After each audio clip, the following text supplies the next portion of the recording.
Hello বন্ধুরা, চলে এলাম চায়না রান্নাঘরে। আজকে আমি বানাবো গাজর আর মূলোর আচার। তার জন্য নিয়ে নিয়েছি আমি 500 গাজর, 500 মূলো, দুটো পাতিলেবু, আর সাথে নিয়ে নিয়েছি গোটা ধনে 1 চামচ, কালো জিরে 1/2 চামচ, জোয়ান 1/2 চামচ, মেথি 1/2 চামচ, 1 চামচ মৌরি, সর্ষে 1 চামচ, ঝাল অনুসারে শুকনো লঙ্কা।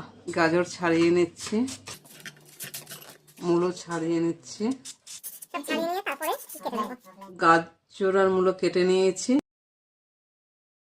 হালকা একটু ভাপিয়ে নেব। জল গরম বসিয়ে দিয়েছি, এবার এতে দিয়ে দিচ্ছি গাজর আর মূলো, একটু ভাপিয়ে নেব জল ঝরানোর জন্য। ঠিক এরকম একটা থালার মধ্যে জল ঝরাতে আমি দিয়ে দেবো। ভালো করে জল ঝরে গেলে আমি একটা কাপড়ের মধ্যে পেঁচিয়ে রাখবো, কেননা যেটুকু জল থাকবে সেটুকু কাপড়ে সোপ করে নেবে। কাপড় পেঁচিয়ে রেখে দিয়েছিলাম জলটা সোপ করার জন্য। এবার এটা আছে, এবার মশলা দেবো এর ভেতরে।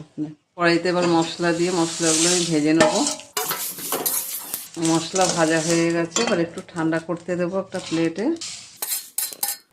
কড়াইতে তেল দিয়ে দিচ্ছি, তেল হালকা গরম হয়ে গেছে, আমি এবার ঠান্ডা করতে দেবো।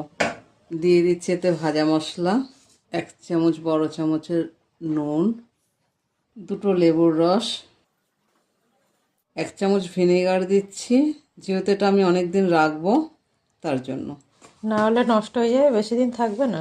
দিয়ে দিচ্ছি সামান্য একটু কাশ্মীরি গুঁড়ো লঙ্কা, 1 চামচ হলুদের গুঁড়ো, মিশিয়ে নিচ্ছি। 2 চামচ তেল দিয়ে দিচ্ছি।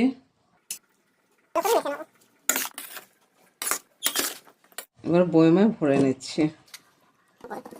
এবার বাকি তেলটা এতে দিয়ে দিচ্ছি। তোমরা অবশ্যই বাড়িতে বানিয়ে খাবে, একবার হলেও ট্রাই করবে। যদি ভালো লাগে আমাকে কমেন্টে জানিও, আর আমার চ্যানেলটিকে সাবস্ক্রাইব করে লাইক শেয়ার করে দিও।